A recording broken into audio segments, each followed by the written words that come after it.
Bonjour à tous, merci à ceux qui m'ont fait part de leurs observations sur la vidéo Le linceul de Turin et Maria Valtorta. Certains les ont exprimés oralement, d'autres ont préféré écrire sur YouTube. Tous les commentaires, hormis les copies déjà en ligne, exprimés courtoisement ont été publiés, qu'ils fussent en accord ou non avec ma position.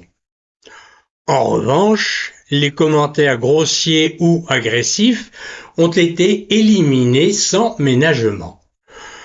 Nous vivons dans une société où prévalent politesse et savoir-vivre, et les malotrus n'y ont pas leur place. Deux remarques méritent d'être discutées et approfondies car elles élargissent le débat.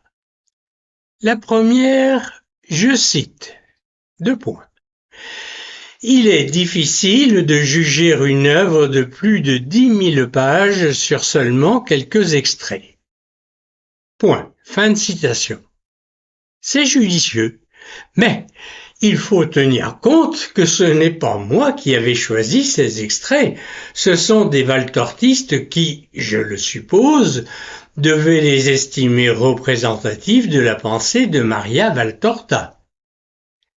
Mais j'ai aussi écouté en entier pendant 20 heures le CD-ROM numéro 9 de Rassemblement à son image sur la passion. Mais enfin, j'avais déjà travaillé le sujet il y a quelques années, lu avec attention le livre de Jean-François Lavert, plus de 300 pages, examiné des centaines de pages sur Internet, certaines en accord avec Maria Valtorta, d'autres en contradiction avec elle. Il me suffit en général de lire quelques pages d'un livre pour savoir s'il me plaira ou non. Et dans ma spécialité, en quelques minutes, je sais si l'article que je lis est valable ou de la science-fiction.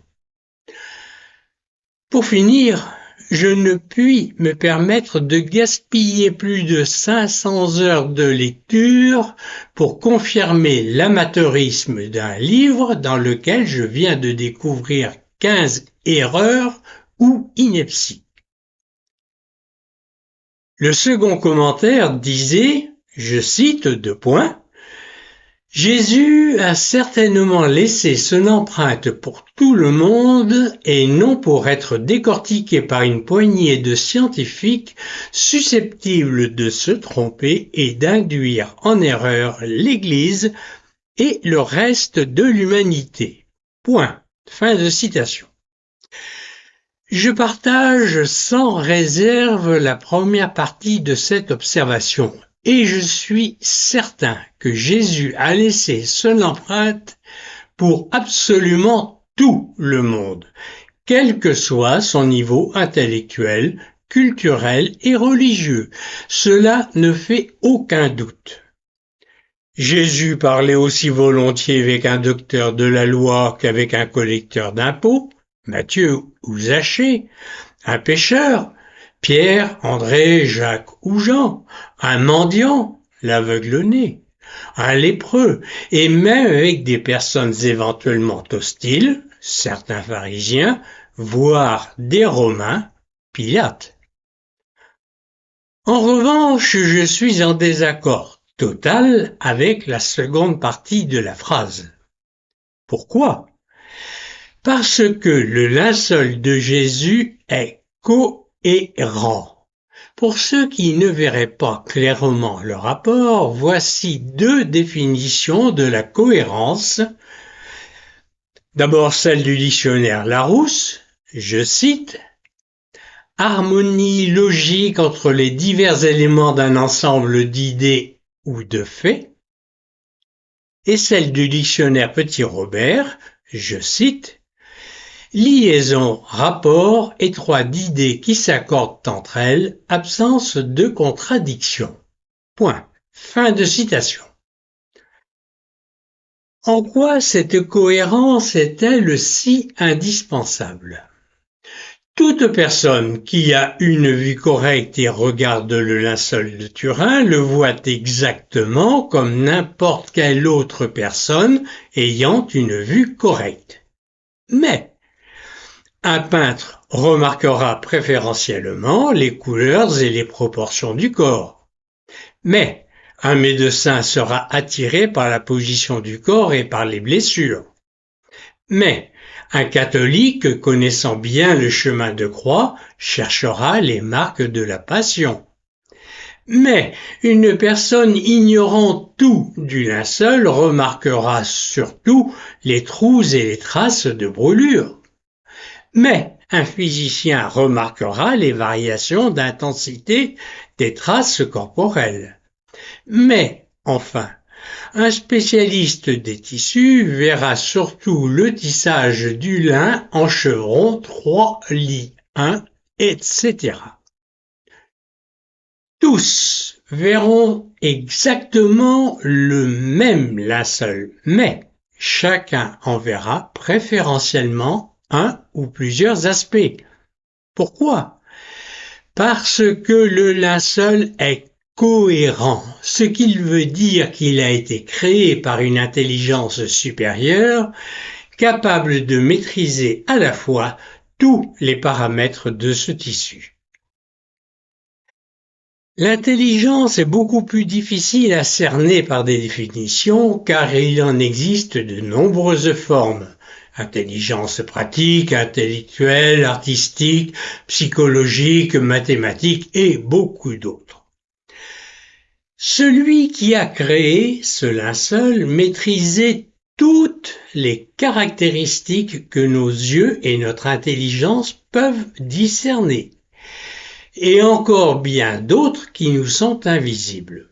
Prenons 2 exemples sur des milliers possibles. Les blessures ont entraîné une hémorragie, puis la formation d'un caillot sanguin. En séchant, celui-ci se rétracte, évacuant du sérum, liquide transparent très riche en albumine, presque invisible à nos yeux sur le linceul, en lumière naturelle, mais parfaitement visible en lumière ultraviolette, qui a été découverte seulement en 1801.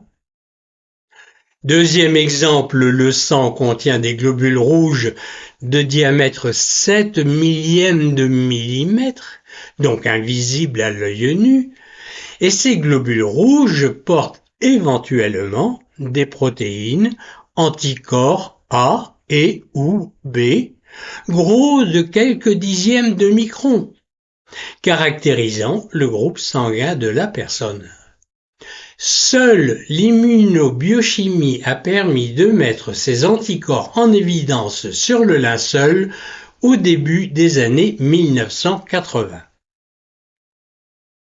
Arrêtons-nous là, nous pourrions y passer des semaines. Ce que nous devons bien enregistrer est que l'intelligence à l'origine du linceul il y a 2000 ans, d'une part savait tous ces détails que nous n'avons découverts que très récemment, plus des milliers d'autres que nous ignorons encore. Et que dire de l'encodage tridimensionnel de l'image du corps, pas le sang ni le tissu, le corps, propriété unique au monde, actuellement infalsifiable et jamais reproduite. Pour en finir avec ce commentaire, reprenons en la modifiant un peu la phrase qui l'a motivé.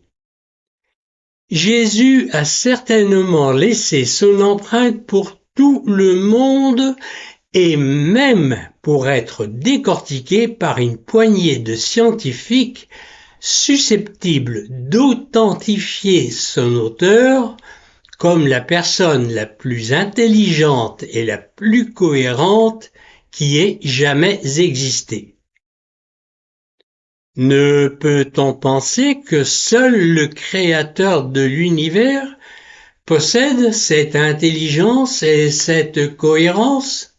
Nous allons commencer par l'étude critique du texte de Maria Valtorta. J'ai lu beaucoup d'articles écrits par des valtortistes sur Internet. On ne peut pas les manquer car ils ont mis le grappin sur la toile.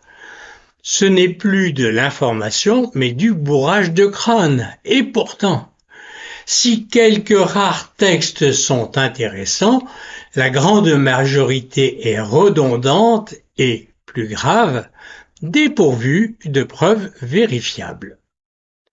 Nous prendraient-ils pour des élèves de CM2 ? L'impression générale qui se dégage de cet envahissement insidieux rappelle très désagréablement les sectes ou les partis politiques. D'ailleurs, c'est du pareil au même. J'ai lu aussi, bien entendu, les écrits d'opposants. Joachim Boufflé a parfois des arguments très pertinents, mais, à mon avis, insuffisants pour rejeter catégoriquement l'œuvre de Valtorta. Sa réflexion sur les agaves, par exemple, semble sans appel.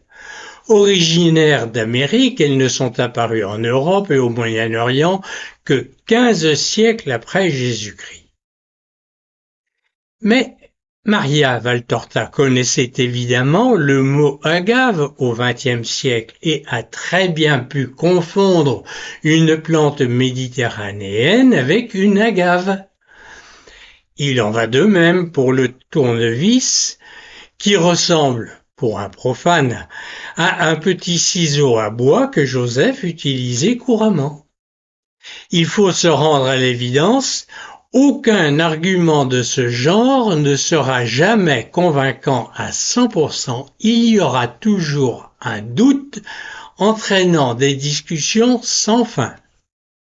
Je n'en ai ni le temps, ni la patience, ni le goût.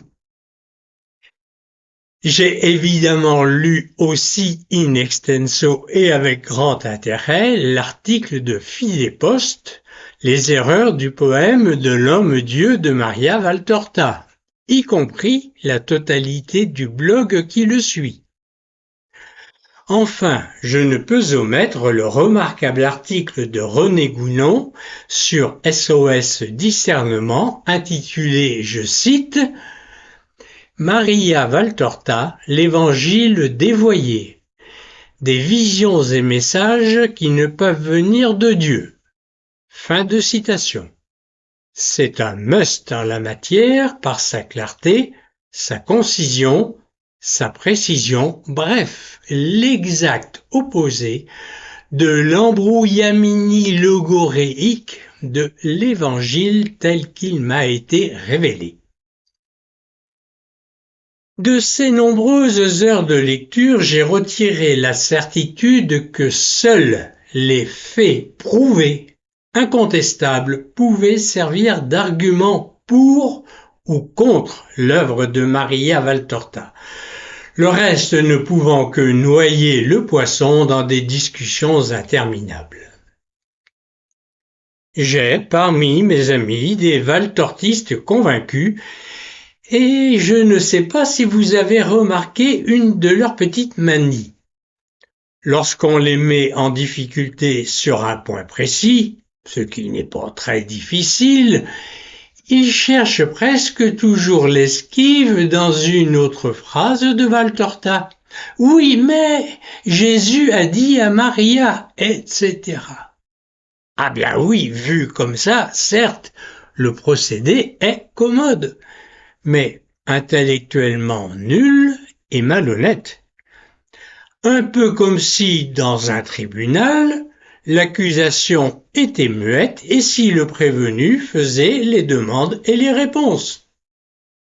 Comme nous l'avons déjà vu dans la précédente conférence, Jésus n'a rien dit du tout à Maria Valtorta et heureusement, vu le nombre de bêtises qu'elle lui a fait dire.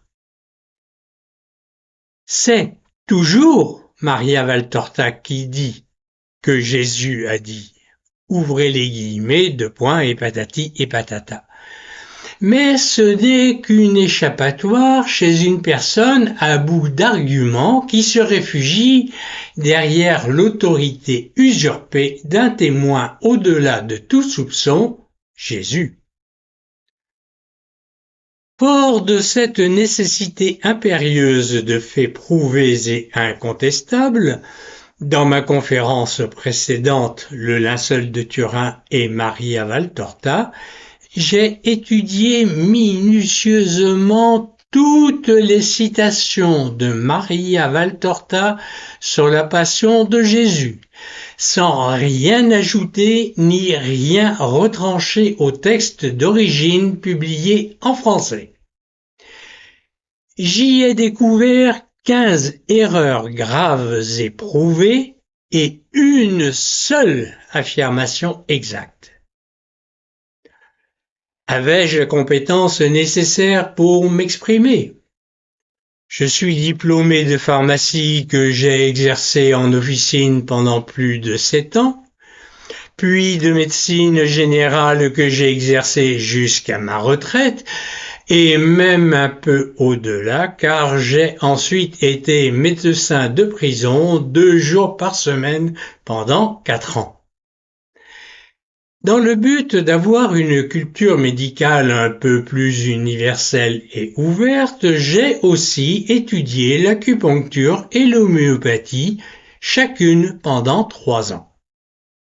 Enfin, je travaille sur le linceul de Turin depuis 1990, j'ai fait des dizaines de conférences, publié plusieurs livres. Au total, je pense que oui. J'ai la compétence nécessaire pour m'exprimer dans le domaine médical. Le nombre et la gravité des affirmations erronées de Maria Valtorta sur la Passion, dont 4 sont attribuées à Jésus lui-même. Jésus dit : ouvrez les guillemets. C'est Jésus.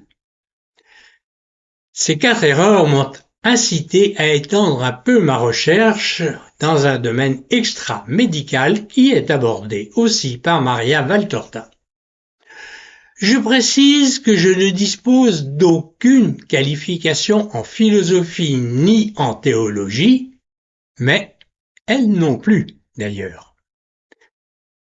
Pour éviter de nous laisser enfermer dans le piège de l'auto-justification valtortiste, nous n'étudierons que les erreurs indiscutables reposant sur des faits, non pas avec l'espoir de convertir les valtortistes. Après quelques années, ils sont complètement décérébrés, mais pour avertir ceux qui seraient tentés par leur chant de sirène. Attention! N'est pas Ulysse qui veut. Écouter l'interminable mélopée valtortiste, c'est comme fumer un premier joint, puis sniffer une ligne de coke. Nul ne sait comment cela se finira. Étudions donc des faits précis non médicaux. Commençons, si vous le voulez bien, par la couleur des cheveux de Jésus. En décrivant Jésus, Maria Valtorta précise qu'il a de longs cheveux peignés blond roux, le teint blanc ivoire, les yeux bleu foncé, le vêtement simple mais majestueux. C'est beau comme du Claudel, mais est-ce véridique? À ma connaissance, 2 mystiques seulement ont fait peindre à la demande expresse de Jésus son portrait tel qu'il leur était apparu dans leur vision et ont reçu ensuite l'aval du Christ, dont Dolindo Ruotolo, en Italie au XXe siècle, et sœur Faustine Kowalska en Pologne au XXe siècle aussi. Après bien des tergiversations, ces 2 mystiques qui se sentaient incapables d'accomplir ce travail demandèrent à 2 artistes, Lucia Altomare et Eugène Kazimirovski, de réaliser les tableaux et Jésus en fut satisfait. Passons sur les détails pourtant fort intéressants et parfaitement historiques de ces deux tableaux. Vous les trouverez dans le petit journal de Sainte Faustine et sur d'autres sites internet. Ce qui est important est que sur ces deux tableaux qui ont été approuvés par Jésus après plusieurs modifications, ses cheveux ne sont pas blonds roux, mais carrément châtains. Voici des représentations en couleur de ces tableaux. Nous nous trouvons devant une alternative. La couleur des cheveux de Jésus était soit blond roux, d'après un témoin à fiabilité douteuse, Maria Valtorta, soit châtain, d'après deux témoins dont une sainte, Faustine Kowalska, et un prêtre à la béatification en cours, dont Dolindo Ruotolo. On peut concéder un certain doute. Aussi, avant de trancher, attendons deux récits n'appartenant qu'à Maria Valtorta. S'ils ont authentifié, le bénéfice du doute lui reviendra. Si leur fausseté est démontrée, ce ne seront que deux utopies supplémentaires. Examinons tout simplement les récits de la fuite en Égypte. Deux évangiles canoniques parlent de l'enfance de Jésus. Matthieu, avec justement la fuite en Égypte et le retour en Israël, et Luc qui n'aborde pas du tout le sujet, alors qu'il a longuement interrogé Marie vers 48-50 quand elle habitait Éphèse. Et les nombreux détails fournis à Luc et que seule Marie pouvait connaître en sont la preuve. Relisons les paroles de l'ange adressées à Joseph et rapportées par Matthieu à propos du départ en Égypte. Je cite, ouvrez les guillemets. Lève-toi, prends l'enfant et sa mère, fuis en Égypte et reste-y jusqu'à ce que je t'avertisse, car Hérode va rechercher l'enfant pour le faire périr. Et lui se leva, prit l'enfant et sa mère de nuit et se retira en Égypte. Et il y resta jusqu'à la mort d'Hérode, afin que s'accomplisse ce qu'avait dit le Seigneur par le prophète, j'ai rappelé mon fils d'Égypte. Point. Fin de citation. Matthieu 2, 13, 15. Maria Valtorta a bien entendu une autre version. Elle raconte que Jésus, âgé de 5 ans, réfugié avec ses parents en Égypte, cherche à reproduire un petit lac à l'image de celui de Génézareth pour y faire flotter ses petits bateaux faits de feuilles mortes. Il place les villes bordant le lac, Magdala, Capharnaüm, Tibériade, etc. C'est mignon. C'est bien de son âge et complètement anodin. Mais il y a une impossibilité majeure, incontournable. La ville de Tibériade n'a été fondée qu'en l'an 17, bien longtemps après le retour d'Égypte. Alors, ignorance, affabulation, imagination débridée? Ce fait massif, incontestable, nous laisse très, très dubitatifs. Toujours à propos de la fuite en Égypte, au livre 4, paragraphe 248, signé 13-14, Jésus évoque des souvenirs de sa petite enfance en Égypte, notamment la forêt pétrifiée du Caire. Je cite, ouvrez les guillemets. C'étaient des bois et des bois de plantes vivantes. pour une cause inconnue, comme une chose maudite, elles se sont non seulement desséchées comme font les arbres qui, bien que morts, servent encore à faire du feu dans les foyers de l'homme, mais ces arbres n'ont pas servi comme bois, ils sont devenus de la pierre. De la pierre.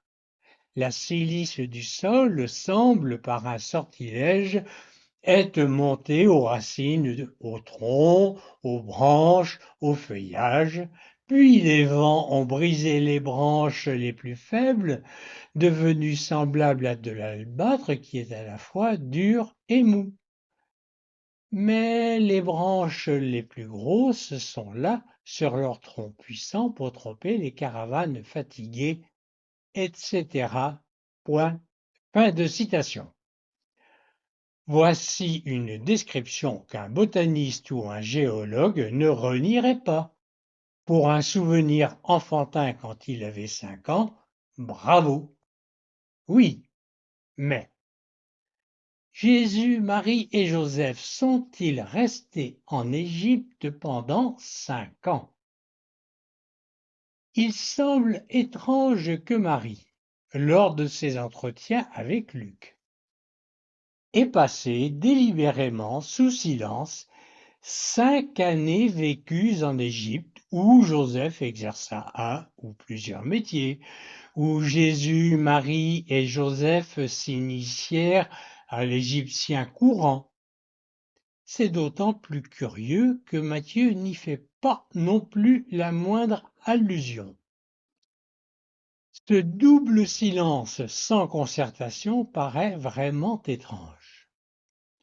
Hérode est mort le 26 janvier de l'an -1. Tout le monde croyait il y a encore 50 ans qu'il était mort en -4, mais c'était une erreur de l'astronome Kepler au XVIIe siècle et qui a été rectifiée depuis par la NASA. Je cite Matthieu, : ouvrez les guillemets. Voici qu'un ange du Seigneur apparut en songe à Joseph en Égypte et lui dit : lève-toi, prends l'enfant et sa mère et va en terre d'Israël, car ceux qui en voulaient à la vie de l'enfant sont morts. Et lui s'étant levé, prit l'enfant et sa mère, et il vint dans la terre d'Israël. Mais apprenant qu'Archélaüs régnait en Judée à la place d'Hérode, son père, il eut peur d'y aller et, ayant été averti en songe, il gagna la région de la Galilée et vint habiter dans une ville nommée Nazareth, afin que s'accomplisse ce que dit les prophètes, il sera appelé Nazaréen. Fin de citation, Matthieu 2, 19-23. L'évangile de Matthieu, qui parut en hébreu vers 35-36 et fut traduit rapidement en grec vers 38-40, après quoi Matthieu partit évangéliser l'Afrique noire. Cet évangile a été porté à la connaissance de Marie à Éphèse, laquelle, à la connaissance générale, n'a formulé aucune objection sur son contenu, ni sur des précisions ou corrections à y apporter. Le texte canonique de Matthieu ne fait pas la moindre allusion aux 5 années passées en Égypte, bien au contraire. Il décrit dans le même mouvement la mort d'Hérode, le retour en Israël et en Galilée. Aucun argument, à part les divagations de Valtorta, ne permet même de supposer que ces 5 années n'aient jamais existé. Et les 2 anecdotes sur le lac de Génézareth et sur la forêt d'arbres pétrifiés du Caire, en contradiction totale avec l'évangile de Matthieu, sont encore, comment dire, une pure affabulation, une imagination exubérante. Si Maria Valtorta affuble ou ne fait plus la différence entre les rêves et la réalité pour un événement aussi banal et sans conséquence, comment tenter de distinguer dans ses écrits le réel de l'imaginaire? Pour en revenir à la couleur des cheveux de Jésus, point de départ de cette discussion, nous sommes obligés de conclure qu'ils étaient châtains et non blond-roux. Encore une erreur de Maria Valtorta. Parlons maintenant d'une petite erreur de culture grecque et hébraïque, parfaitement compréhensible de la part de Maria Valtorta, mais pas du tout de la part des trois papes, des exégètes biblistes et théologiques qui sont censés avoir relu son œuvre attentivement et n'avoir rien trouvé à y redire. Il s'agit de l'échange entre Jésus et Marie aux noces de Cana. En français, « Que me veux-tu, mère ?» demande Jésus à Marie. Mali va lak, en hébreu, quoi à moi et à toi, est une expression hébraïque plus que millénaire, employée des centaines de fois dans la Bible, dont la traduction est en grec et en français « Que me veux-tu ?» sans aucune connotation favorable ou défavorable. Claude Tresmontant, l'Évangile de Jean, page 74. Guné, en grec, signifie femme. Au vocatif gunai, ce mot prend volontiers une connotation familiale, amicale, mère ou même maman, voir le dictionnaire Bailly. De cette interrogation banale « Que me veux-tu, mère ?» il n'y a donc absolument rien d'autre à tirer, hormis son sens évident. Le « désormais » entre guillemets, soi-disant ajouté par Jésus, comme toujours entre guillemets clé de voûte de la phrase, ne repose sur absolument rien, n'apporte rien et n'existe pas dans l'évangile de Jean. Pourquoi Valtorta est-elle allée fourrer son nez dans une vieille expression hébraïque dont elle ignorait absolument tout? Mystère. L'ennui n'est pas que le sens de l'expression ait échappé à Maria Valtorta. Comment pouvait-il en être autrement?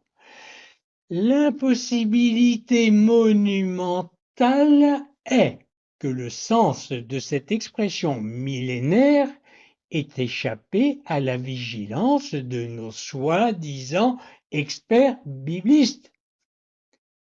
Il va même peut-être falloir songer à leur mettre des guillemets de distanciation à eux aussi, car leur expertise, entre guillemets, semble bien surévaluée. Et la lecture intégrale de l'œuvre valtortiste très loin d'être assurée. Disons-le carrément, il s'en fichait éperdument. 10 000 pages, 500 heures, où aurait-il trouvé le temps? Il n'est un secret pour personne que Jean XXIII refusa tout simplement de le lire. Pour éclairer le sujet, il me faut vous rapporter une anecdote authentique. J'ai un ami, professeur de mathématiques, au lycée, donc des cours à préparer, à assurer, des copies à corriger, grand adepte de la lecture rapide. Quand il se trouve devant une montagne de documents à lire, livres, documentation, etc., son principe est simple et efficace. Il lit un mot sur deux, une ligne sur deux, un paragraphe sur deux, une page sur deux. S'il n'est pas convaincu de l'utilité de cette lecture, il y met fin. Combien voudriez-vous parier que les fameux, j'ouvre les guillemets, exégètes, biblistes, théologiens, papes, etc., on ferme les guillemets, ont appliqué peut-être moins rigoureusement, mais appliqué quand même la méthode de mon ami. Le nombre effrayant d'erreurs, incohérences, omissions, âneries, voire pire, qu'ils n'ont pas relevé le laisse penser. Ils n'avaient pas le temps indispensable pour cette lecture soporifique. Mais alors pourquoi tout simplement ne pas dire la vérité? Nous allons maintenant changer un peu de registre en délaissant les faits courants, banals, ce qui ne veut pas dire insignifiant, car la vérité se définit comme la correspondance entre ce qui est dit et ce qui est réellement. Nous allons effleurer quelques considérations plus théologiques, mais, et j'insiste, les paroles que vous allez entendre sont toutes extraites de Maria Valtorta sans aucune déformation. Dans son livre Le poème de l'homme-dieu, qui s'appellera ensuite l'Évangile tel qu'il m'a été révélé, Maria Valtorta met dans la bouche de ses personnages des dialogues parfois curieux. Par exemple, sainte Anne parle avec Marie, enfant. Dis-moi, maman, est-ce qu'il est possible de pécher par amour de Dieu? Que me dis-tu, ma chère? Je ne comprends pas. Je veux dire, commettre un péché afin d'être aimé de Dieu, qui devient alors le Sauveur. Qui est perdu est sauvé. Ceci n'est-il pas vrai? J'aimerais être sauvé par le Sauveur afin de recevoir son regard aimant. Volume 1, page 23. Que Maria Valtorta puisse imaginer que Marie, Immaculée Conception, envisage d'offenser Dieu volontairement dans le but d'être sauvée et aimée, cela laisse quand même très, très perplexe. Marie, la femme la plus chérie de toute la création, comblée de grâce, exemptée du péché et de la tentation, souhaiterait blesser Dieu pour être encore plus aimée. Cette pensée totalement incohérente, absurde, ne peut pas avoir une origine divine, ni satanique d'ailleurs, d'après Pie IX que je cite. Ouvrez les guillemets. Ève, en effet, après avoir misérablement obéi au serpent, perdit l'innocence originelle et devint son esclave. Mais la Vierge bienheureuse, croissant toujours dans la grâce originelle, ne prêta jamais l'oreille au serpent et ébranla profondément sa puissance et sa force par la vertu qu'elle avait reçue de Dieu. Point. Fin de citation. Pie IX, Ineffabilis Deus. Si ce n'est ni Dieu ni diable, cette incohérence très humaine ne serait-elle pas simplement le délire d'un esprit complètement dérangé, poussé à la faute par un autre esprit perverti? Cela devient hélas plus que probable. Mais poursuivons. En parlant de l'Évangile tel qu'il m'a été révélé, Jésus est censé avoir dit, je cite, ouvrez les guillemets, cette œuvre a pour but d'éclairer des faits qu'un ensemble complexe de circonstances a couvert de ténèbres jusqu'à former des zones obscures dans la clarté du tableau évangélique.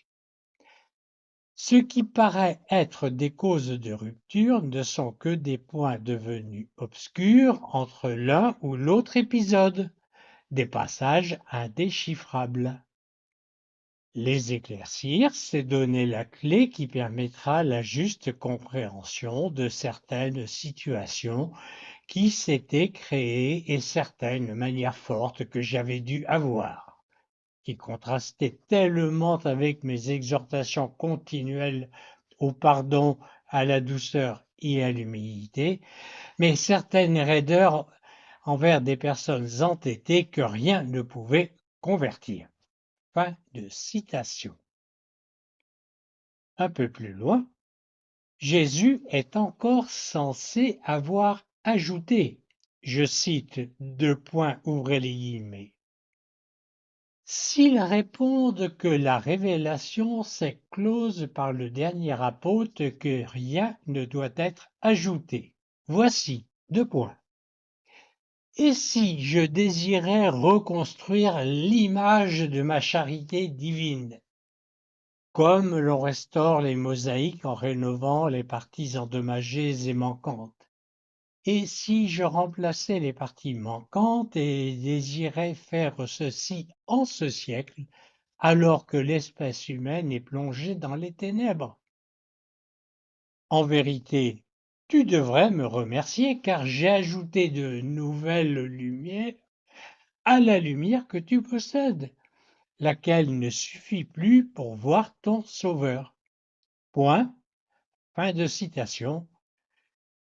Chapitre 10, 38, L'adieu à l'œuvre, page 299. Jésus est donc censé avoir dit ce que nous venons de lire, mais rien de certain. Hélas, il ne s'adressait pas à un saint pape comme Pie X, au mieux à une mystique affabulatrice et peu au fait des textes essentiels de l'Église. Or, il y a une difficulté et de taille, car l'Église s'est prononcée sur ce sujet au Concile de Trente et à celui du Vatican en 1870. Je cite, deux points, ouvrez les guillemets.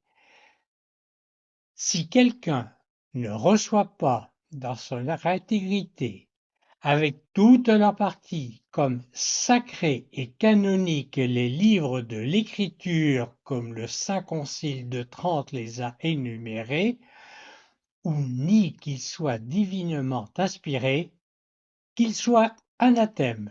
Point, fermez les guillemets. Fin de citation. Constitution dogmatique Dei Filius, canon 2. Anathème, vous le savez, veut dire excommunié. Le même concile a ajouté, je cite encore, « Le Saint-Esprit n'a pas été promis aux successeurs de Pierre pour qu'il fasse connaître sous sa révélation une nouvelle doctrine, mais pour qu'avec son assistance il garde saintement et expose fidèlement la révélation transmise par les apôtres, c'est-à-dire le dépôt de la foi. » Fin de citation. Constitution dogmatique Pastor Aeternus, chapitre 4. Et pour bien cadrer le sujet, Pie IX a condamné et rejeté en 1864 dans son syllabus sur les erreurs, l'erreur numéro 5 qui disait, je cite l'erreur, deux points, ouvrez les guillemets, la révélation divine est imparfaite et par conséquent sujette à un progrès continuel et indéfini, correspondant au développement de la raison humaine. Point, fermez les guillemets. Pie IX, syllabus, erreur condamnée numéro 5. Alors, qui a raison? Maria Valtorta et ses nombreux Jésus a dit, deux points, ouvrez les guillemets, patati et patata, ou les conciles de Trente et du Vatican, épaulés par le syllabus de Pie IX. Aurait été incohérent au point de dire une chose et son contraire à quelques siècles d'écart. On peut parier sans aucun risque pour les conciles. Et on se dit que Maria Valtorta vit peut-être dans son monde imaginaire. Mais il est possible aussi qu'elle ait été sous la coupe d'un esprit pervers, car malheureusement dans ces divagations, il y a bien pire. Écoutez un peu. Un autre dialogue, inconnu des évangiles canoniques heureusement, entre Jésus et Judas mérite d'être examiné. Judas. Jésus, avez-vous jamais péché? Jésus. Je n'ai jamais voulu pécher, Judas. J'ai 30 ans et je n'ai pas vécu dans une cave ou sur une quelconque montagne, mais parmi les hommes. Et même si j'avais vécu dans l'endroit le plus solitaire du monde, crois-tu qu'il ne me serait pas venu des tentations? Nous avons tous en nous le bien et le mal, nous devons tout porter en nous. Fin de citation. Ce n'est pas possible, il y a probablement une erreur. Si nous comprenons bien, Dieu incréé, existant de toute éternité, l'esprit le plus pur et inaccessible au mal et à la tentation, Satan en sait quelque chose, il a essayé. Non seulement Dieu admet qu'il a eu des tentations, je cite, « Même si j'avais vécu, etc. Crois-tu qu'il ne me serait pas venu des tentations? Point d'interrogation. Puisque nous avons tous en nous le bien et le mal. » Fin de citation. Mais en plus, Jésus accepte qu'il portait en lui le mal. De plus, Jésus n'affirme pas qu'il n'a jamais péché, seulement qu'il n'a jamais voulu pécher. Cette phrase, volontairement très ambiguë, laisse entendre que Jésus aurait peut-être péché, mais sans le vouloir. Alors Jésus n'est plus Dieu, seulement un homme. L'homme, Dieu, objet de ce poème. La rédemption du monde ne vaut donc rien. La bonne nouvelle n'est que du pipeau, si vous m'autorisez cette expression familière. Heureusement, cette information exclusive ne vient pas d'un évangile canonique, mais de l'imagination malade d'une affabulatrice confirmée qui prétend avoir eu des révélations célestes. On peut, et on doit, oublier ces fables, la rédemption des péchés du monde par la passion du Christ a bien eu lieu. Il y a deux autres épisodes racontés par Maria Valtorta qui sont très troublants. On pourrait même dire très dérangeants. N'ayant pas réussi à les retrouver sur Internet en entier, je vous donne la version de Fidepost qui me semble un internaute fiable. Concernant d'abord l'apôtre Jacques, page 390. Viens, je t'embrasserai de cette manière afin de t'aider à oublier le fardeau de mon destin en tant qu'homme. Voici que j'embrasse tes lèvres qui vont répéter mes paroles au peuple d'Israël et ton cœur qui devra aimer comme je te l'ai renseigné, et là, sur ton temple, là où ta vie devra cesser. Ils restèrent à s'embrasser pendant un long moment, et Jacques semblait s'assoupir dans la joie des baisers de Dieu qui lui faisaient oublier ses souffrances. Fin de citation. On en reste sidéré, stupéfié, abasourdi. Cela aurait pu être du François Sagan ou du Simone de Beauvoir, mais pas du Valtorta quand même. Cette phrase est satanique. Et hélas, ce n'est pas tout. Vient ensuite l'apôtre Jean. Dans un autre passage, page 57-58, on découvre une scène tout aussi scandaleuse entre Jésus et saint Jean. Je cite. Jésus se penche et embrasse la joue de Jean qui ouvre ses yeux et est surpris de voir Jésus. Il s'assied et dit « As-tu besoin de moi? Me voici. » Jean, à moitié nu dans sa sous-tunique, car il utilisait sa tunique et sa mante comme couverture, serre le cou de Jésus et place sa tête entre l'épaule et la joue de Jésus. Après que Jean a professé sa croyance et son amour en Jésus comme Fils de Dieu, je reprends la citation. Jean sourit et sanglote, haletant, enflammé d'amour, se relaxant sur la poitrine de Jésus comme s'il était éreinté par son ardeur. Et Jésus le caresse, brûlant lui-même d'amour. Fin de citation. Un peu plus loin, Jean supplie Jésus de ne pas dire aux autres ce qui vient de se passer entre eux.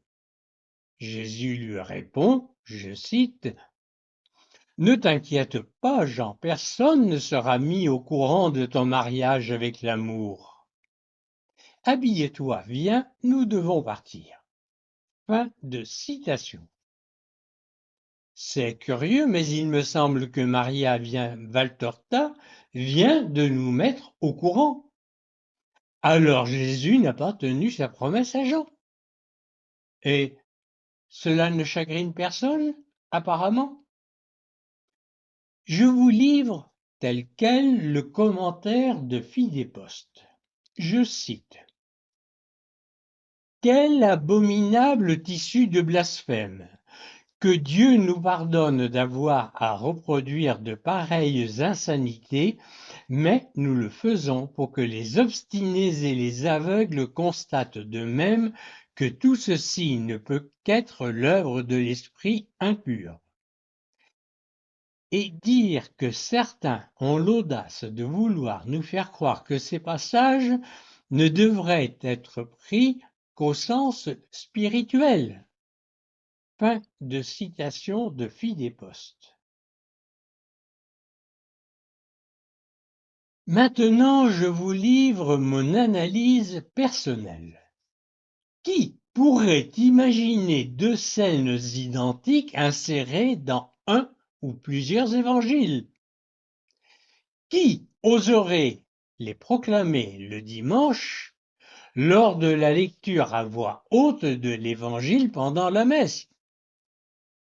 Qui donnerait ces textes à lire à des adolescents?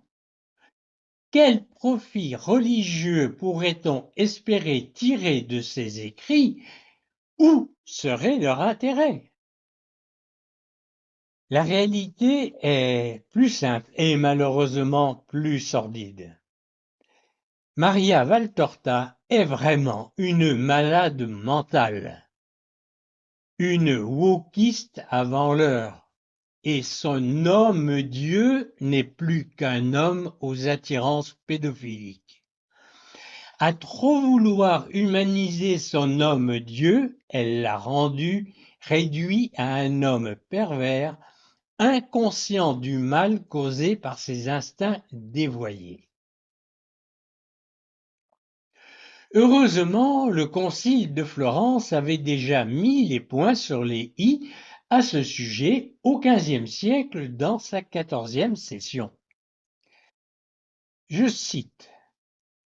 La Sainte Église romaine affirme, professe et enseigne que notre Seigneur Jésus-Christ est parfait en sa divinité et parfait en son humanité, vrai Dieu et vrai homme, de corps et d'âme rationnels, consubstantiel au Père au regard de sa divinité, consubstantiel à nous au regard de son humanité, en tous ses aspects, sauf en ce qui concerne le péché.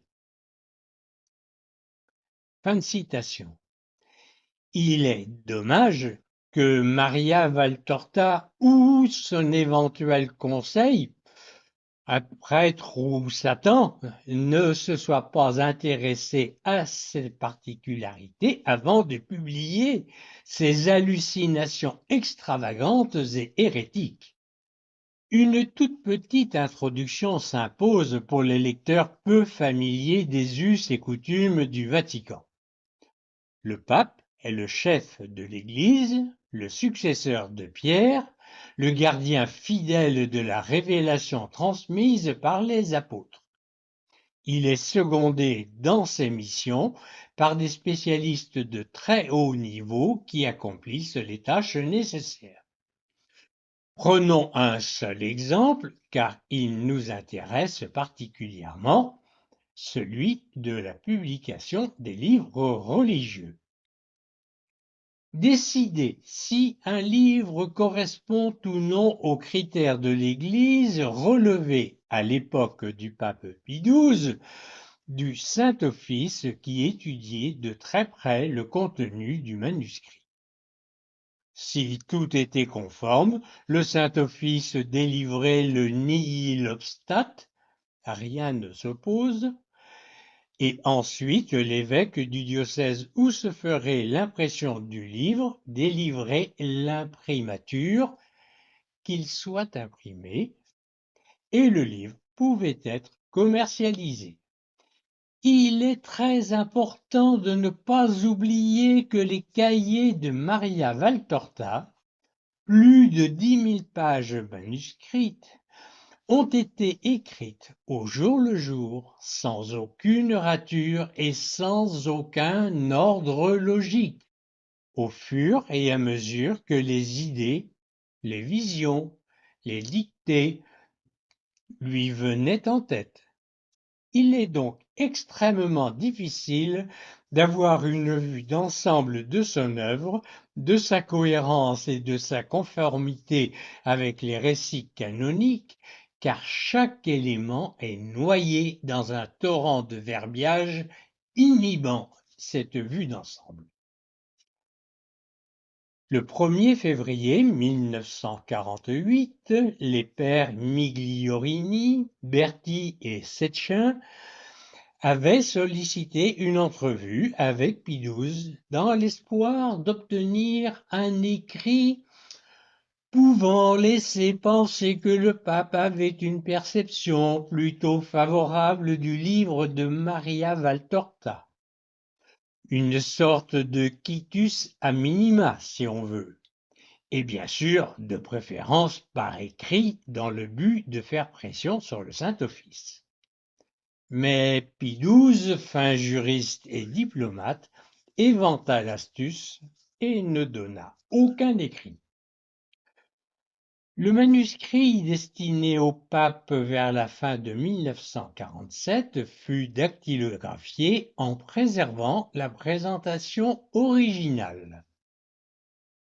Comme il n'était évidemment pas question de demander à Pie XII de lire les 10 000 pages, ce qui lui aurait pris plus de 500 heures, lui remit-on plusieurs semaines à l'avance certaines parties soigneusement choisies, par qui, lesquelles, le mystère complet règne pour l'instant sur ce sujet. Si l'on en croit le père Berti, sitôt sortis de l'entretien, les trois pères se seraient assis sur les marches d'un escalier. C'est banal. Sur les 1400 pièces du Vatican, aucune challe, aucune chaise, aucune table n'était disponible pour recevoir trois personnes. C'est courant, c'est évident. Et ils auraient consigné par écrit ce que Pie XII était censé leur avoir dit 5 minutes plus tôt. Je cite sous toute réserve le récit du père Berti. Pie XII aurait dit de publier ce travail comme il est, Celui qui lira comprendra. Et Pie XII aurait ajouté: on entend parler de tant de visions et de révélations. Je ne dis pas que toutes soient vraies, mais certaines d'entre elles pourraient être vraies.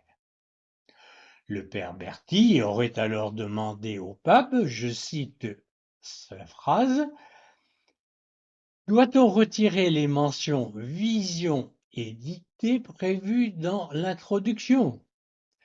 Réponse de Pie XII que je cite de nouveau: rien ne doit être enlevé, mais il ne faut pas se référer à une source divine.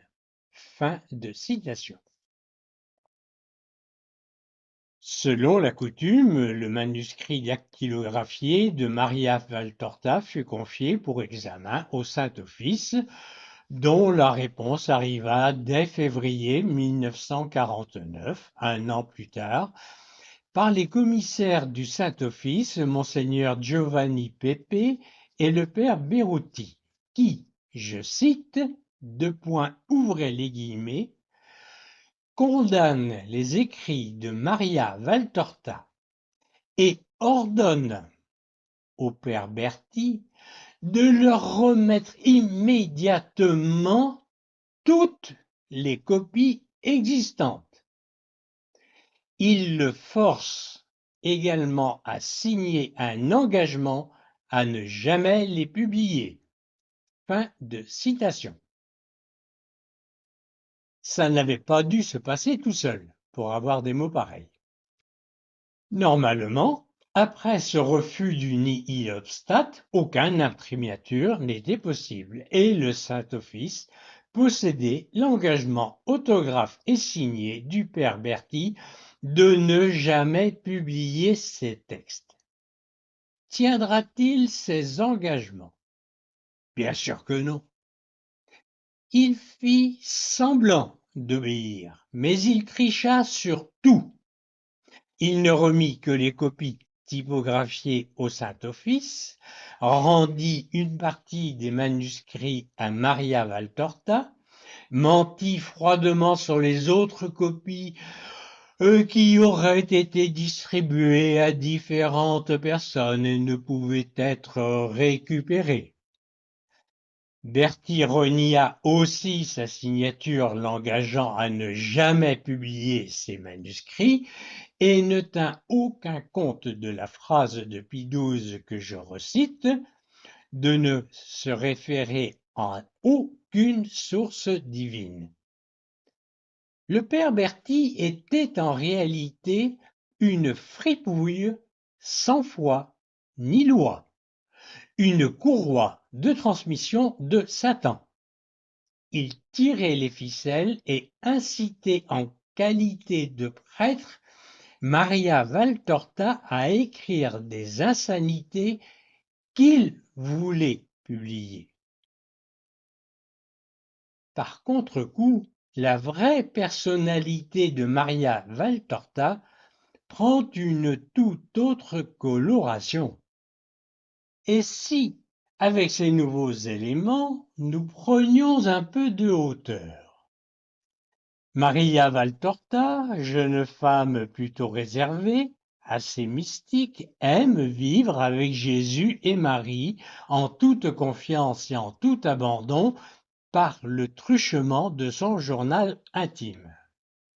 Elle estime que cela ne regarde personne d'autre, d'où sa demande de non-publication au père Migliorini, son confesseur, qui accepta.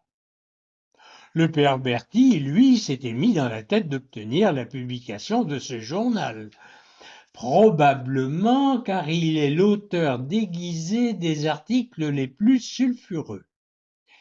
D'ailleurs, il est très facile d'observer qu'il y a deux auteurs et deux styles bien différents. Une femme plutôt douce et mystique, d'une part, et un religieux beaucoup plus vindicatif, d'autre part. Et il suffit de lire l'évolution du titre prévu pour comprendre la hargne de Berthy après le refus du nihil obstat. Initialement, le titre souhaité était le poème de Jésus et il devait être classé comme roman. Malheureusement, un autre auteur italien avait déjà réservé ce titre. Il fut donc changé en Le poème de l'homme-dieu et il parut en 1956 sous la houlette de qui? De Berthy qui avait juré qu'il ne le ferait jamais.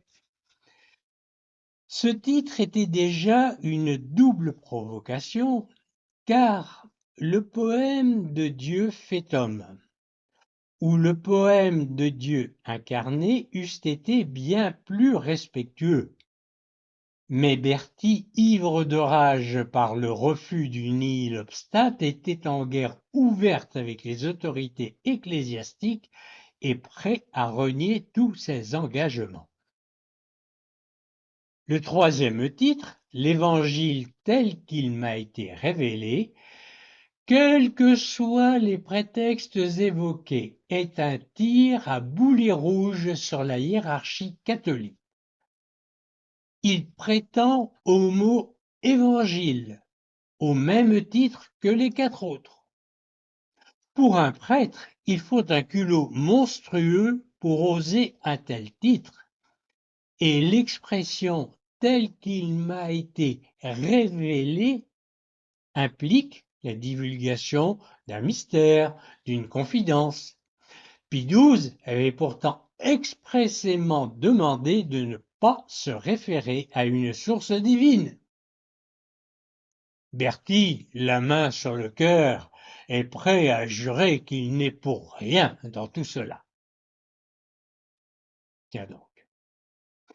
Du temps que j'étais enfant, et cela ne date pas d'hier, mes grands-parents usaient d'une expression que j'affectionnais particulièrement. Tu dirais cela à un cheval de bois, il te donnerait un coup de pied. Au total, Maria Valtorta confiait, comme beaucoup de femmes de son époque, ses pensées, ses méditations, son amour pour Jésus et Marie à un journal intime qui n'était destiné à être relu que par elle. Où était le mal? Où était le problème? Il n'y en avait pas. Il a suffi que Berthy, poussé par Satan, vienne y mêler son orgueil et sa suffisance pour bâtir de toutes pièces un faux scandale. Honte à lui pour toujours. Qu'on ne s'y trompe pas, les erreurs commises par Maria Valtorta dans ses écrits demeurent des erreurs, mais elles n'entraînaient aucune conséquence puisqu'elles devaient rester privées. Cela avait été promis, juré, signé par le père Migliorini et par le père Berthy, et même devant le Saint-Office, mais il ne tint aucun compte de ses engagements oraux, écrits, sous serment, etc. envers l'Église. Il n'en fit qu'à sa tête, et c'est par la faute de ce prêtre sans foi ni loi que les manuscrits de Maria Valtorta prêchent la mauvaise nouvelle et non la bonne nouvelle par monts et par vaux, pour le plus grand bonheur financier des éditeurs d'ailleurs. L'Église est-elle revenue sur ses exigences? Le 16 décembre 1959, le magistère de l'Église mit carrément le texte à l'index. Le 1er décembre 1961, la mise à l'index prononcée pour la première édition est étendue à la deuxième. Le père Berthy, l'éditeur Pisani, se moquait comme d'une guigne des interdictions de publication de l'Église. Le 14 juin 1966, l'index fut aboli par Paul VI, mais le 31 janvier 1985, Joseph Ratzinger, futur Benoît XVI, préfet de la Congrégation pour la doctrine de la foi, nouvelle dénomination du Saint-Office, écrit, je cite, « Bien qu'aboli, l'index conserve toute sa valeur morale, c'est pourquoi il n'est pas retenu opportun de diffuser et de recommander une œuvre dont la condamnation ne fut pas prise à la légère, mais sur des arguments réfléchis afin de neutraliser les dommages qu'une telle publication peut porter à la foi des plus démunis. » Fin de citation. Le 6 janvier 1992, Dionigi Tettamanzi, secrétaire général de la Conférence épiscopale italienne, précise, et je cite encore une fois, « Pour le vrai bien des lecteurs et dans l'esprit d'un authentique service à la foi de l'Église, dans le cas d'une éventuelle réimpression des volumes, qu'il soit indiqué clairement dès les premières pages que les visions entre guillemets et les dictées entre guillemets rapportées ne peuvent être tenues pour surnaturelles, mais doivent être considérées simplement comme des formes littéraires dont l'auteur s'est servi pour raconter à sa manière la vie de Jésus. » Point. Fin de citation.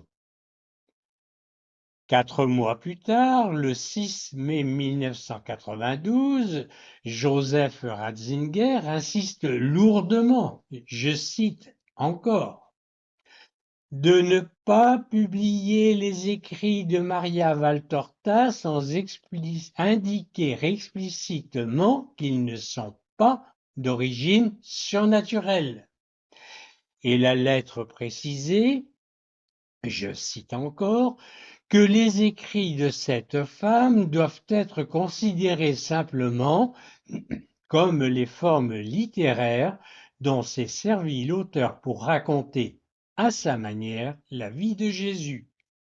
Fin de citation. Le 29 septembre 2021, la commission doctrinale des évêques de France souligne le problème suivant. Je cite, « Des fidèles de bonne foi supposent que cette œuvre est approuvée par l'Église. La diffusion des écrits de Maria Valtorta s'intensifie depuis 2 ans au moins. On rencontre, en plus des fidèles qui se nourrissent de ces textes, des prêtres qui répandent ces écrits, des groupes de lecture de Maria Valtorta dont les activités sont à certains endroits annoncées dans les feuilles paroissiales, constatent les évêques. Des associations et des sites internet diffusent à grande échelle ces mails et commentent l'Église du dimanche par des textes de Maria Valtorta. Messieurs les éditeurs, vous pouvez être fiers de votre ouvrage. Après le monumental cafouillage du Concile Vatican II, vous venez d'ajouter une couche de confusion en dépit de tous les avertissements de la Sainte Église. Je vous souhaite à tous une bonne soirée.